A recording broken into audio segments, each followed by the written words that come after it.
Good morning, everyone. This is Dan O'Sullivan with your Bucks Island Area Fishing Report for Saturday, June 22nd. We know a few of you might slide out. You people that are kind of wayward might go fishing. So we're going to check with Tom, Lee, Gentry, and then we're going to check in with Tracy Robinson. But for those of you that are on the upright path, we know you're going to be here at Bucks Island today, June 22nd. We're going to have Matt Herron, Wes Logan, Scott Canterbury, John Cruz, Bill Lowen. We got the 2024 Bassmaster Classic champion, Justin Hamner. We've got a Elite Series champion, John Garrett, joining us here. We're going to have a big day, a lot of free food, Skeeter Beans, Falcon Wings, Bass Cat Beverage Bar. We're taking care of you. Raffle prizes, vendors to talk to. It's going to be a great day. Come see us at Bucks Island. But for those of you that are slacking, here's a little fishing information for you.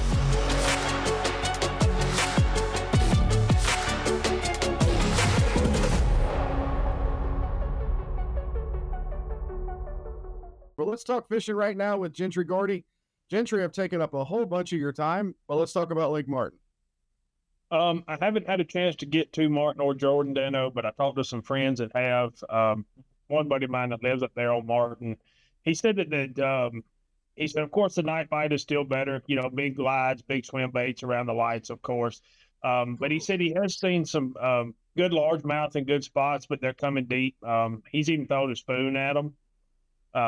He said if they can't get him to accurate that, you know, he's even switched over to a big 10 or 12-inch worm, and he said them big spots just they're tearing it up right now off them deeper brush piles. But that's at night, correct? Yeah, well, no, I'm saying the glide baits at night around the lights, but during the day he's starting to see some bigger spots and largemouth come off them deeper piles. Yeah, throwing a big spoon over them, or if not that, then dragging a big 10 or 12-inch worm through them. I got you. Okay. That's a ton of fun for those of you that haven't done it. That structure fishing through brush is an absolute blast, especially on that big worm. You never know it's going to be a big bite. That's All right. Let's talk Jordan. What's he hearing out of Jordan? Talked to another friend of mine, and he's a lot like me. You know, he fishes deep, but if they're in the grass, that's where he stays. And he said there's some good fish getting caught in the grass, you know, punching a big weight. Yeah, he said first thing in the morning, you can still run up the river and fish that grass, or he said the seawalls are producing some pretty good ones, but he said it's the first 30 minutes and then they've pushed off of it, your deeper seawalls. But he's been staying in the grass, but he said he's talked to some other people that's still getting off some of those points and your deeper brush piles and deeper docks, catching some good fish. Yep. Well, it sounds like you might have a call coming. So they're at the firehouse, but let's finish up a little bit. Are you seeing crappie fishermen at all? Yes, and I have even seen the guy I talked to at Jordan, big crappie fisherman, and he said that they're pulled off in that 12, 15-foot trash pile. He said they'll light up a screen. Really? So you can get out there and mess around with them. May not be that fun to eat. They might be a little soft, but yeah. Gentry, as always, brother, we appreciate everything, and we will look forward to seeing you Friday for boat demos, sir. Tom, I've taken up way too much of your time, so we're going to have to keep this short, but what's going on Guntersville? The autographs for free for me, so. Mine, I have to pay you. Guntersville, guys, right now it's still, we talked last week, a little tough. It's still a little tough, but it's hit and miss. I think what you got to do, you just got to get out there and keep looking at those spots. Again, what we said, the fish just aren't really grouped up. You're not seeing those big schools anyway, So the ABT guys, stuff like that, they're going to be a little tough on those fellas, I think. But you're still going to see some big weights come out of them. So, the big thing is right now is if you got a good hole, just keep hitting it. Keep checking it 3 or 4 times a day. Other than that, just look for a fewer fish groupings, I guess. Maybe 5, 6 fish together. Flutter spoon's working really well right now. But again, on your pressured fish, I still think, something a little smaller, a little different, a little off the beaten path is something you might want to throw. I wouldn't start with a crankbait for sure, but maybe a Nico rig or something along those lines. Just something a little different that the fish haven't been pounded with. But, the fish are still there. It's hot. They're on those ledges. They're just not really big groups right now. So a little tougher. Yeah. Are you seeing crappie fishermen doing anything, or is there night fishing bite going on? There's a lot of guys that are still hitting the causeways. The crappie bite's really slowed down, but some of your bigger, deeper causeway areas, your 69 bridge, stuff like that, that's got some deep, deep water to it, even South Saudi, those guys are still catching some fish, tying up to the pylons and whatnot. But, I mean, that crappie bite's gotten a little tough unless you're a crappie aficionado and you're out there in the middle of those creeks. Gotcha.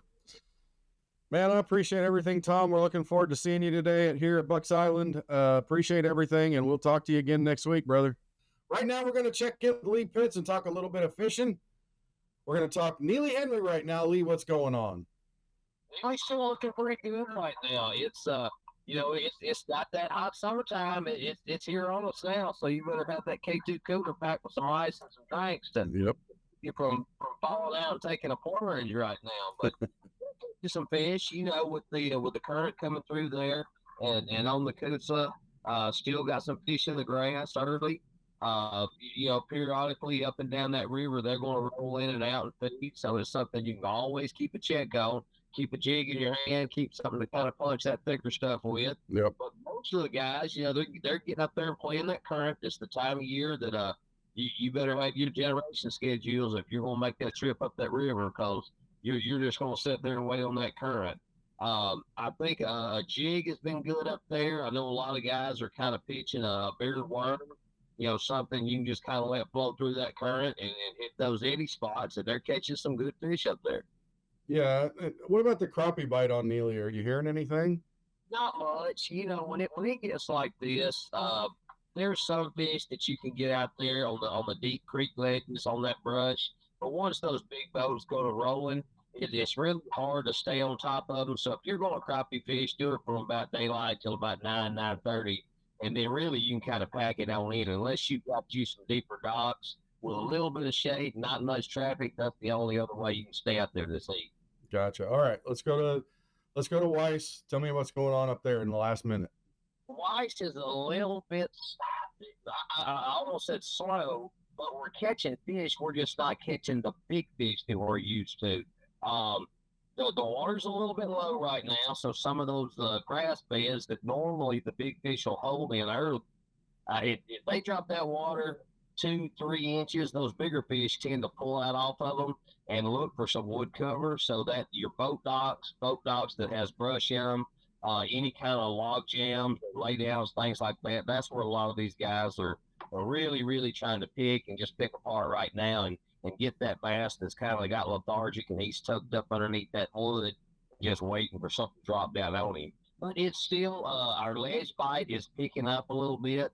And, on the Coosa, we don't have the big shell beds and all the ledges that Guntersville and some of the other lakes have. But we still have some deep cranking, football jig, Carolina rig, things like that. Yep. And the largemouth and the spotted bass are on it pretty strong right now. Yep, and I know the crappie bite's a little bit slower, having to look deep. Lee, I appreciate everything, brother. We'll talk to you again next week. Hey, we're going to be joined by Tracy Robinson here to talk a little bit of Logan Martin and Lay Lake, but let's talk Fish Fest real quick first. Folks, here at Fish Fest, if you're in the area, anywhere around, come see all the pros, get free food, raffle prizes, see the vendors. It's going to be a big deal. It always is here at Bucks Island. Tracy, let's talk fishing. We know everybody's going to be here at Bucks Island, but you might have a few that slide out. What's going on at Logan Martin? Logan Martin, good topwater bite early in the morning right now. Seawalls, spook, any of your topwater baits, buzz baits, seawalls. I like the lower end a little bit better because it's got more seawalls, but lower to mid with the seawalls early. And then once that sun pops up right now, it gets a little bit tough, but you can drag around the Carolina rig for me and a crankbait. I can get a few of the spotted bass schools fired up there. I've caught a couple of quality fish in those schools. 6XD probably is about the primary crankbait size that I've been using on that. Largemouth, you can get bit a little bit in the grass, but it takes a lot of drops or a lot of punches to make that happen. A little bit more percentage-wise, probably the dock bite. The shallow docks have got a few largemouths under them, but it's a little bit tricky chasing those largemouths right now with this heat. Yeah, they're gonna be few and far between, but man, every once in a while you get a good one, don't you? Yes, sir. All right, let's talk Lay Lake. I know you got the offshore timber that makes that a little bit different. Those fish will suspend around there. What else is going on at Lay? Yeah. Punching by me and my buddy punched all day down there the other day, just trying to make that happen. We would go through spurts where we get 3 or 4 bites in an area, punching 1 ounce weight in those thicker matted vegetations, using D-bombs is what we were using. A couple of different colors we used. Color didn't seem to matter, but it was more about just location. We'd go, sometimes an hour without getting a bite, but then we get 3 or 4, and it would be really good quality bites. Tried to get up the lake and fish on the upper end of the lake one afternoon. They ran 1 turbine. It just wasn't quite enough to generate any current, so we didn't catch much up the lake trying to fish the current fish. So it didn't do as good as Lay as we've caught it as Logan. Yeah, but I know the color that you actually used in the D-bomb is that buckshot color. That's the best color out there. I know that's the one. That's my favorite one. I've got a boatload of them right here, right now. Fix to drop one in just a minute when we get off of this fishing report. Well, we know you're fishing a big tournament this weekend, the last Alabama Bass Trail event of the year. We appreciate you taking time from your practice. Go get them, man. We're real proud of you. We're looking forward to seeing what you do. Well, that'll wrap up our Bucks Island Area Fishing Report for Saturday, June the 22nd. Thanks to the guys for everything that they do to help us put a few fish in the book every day. Hope to see you guys here at Bucks Island today. It's going to be a big deal. Come see us. We got Humminbird here with their trailer. We got stuff galore. Garmin's going to be here. We got rod companies. We got bait companies. We got battery companies. We even brought in a chaplain this year. Hope to see you guys at Bucks Island. Come see us. We're looking forward to it.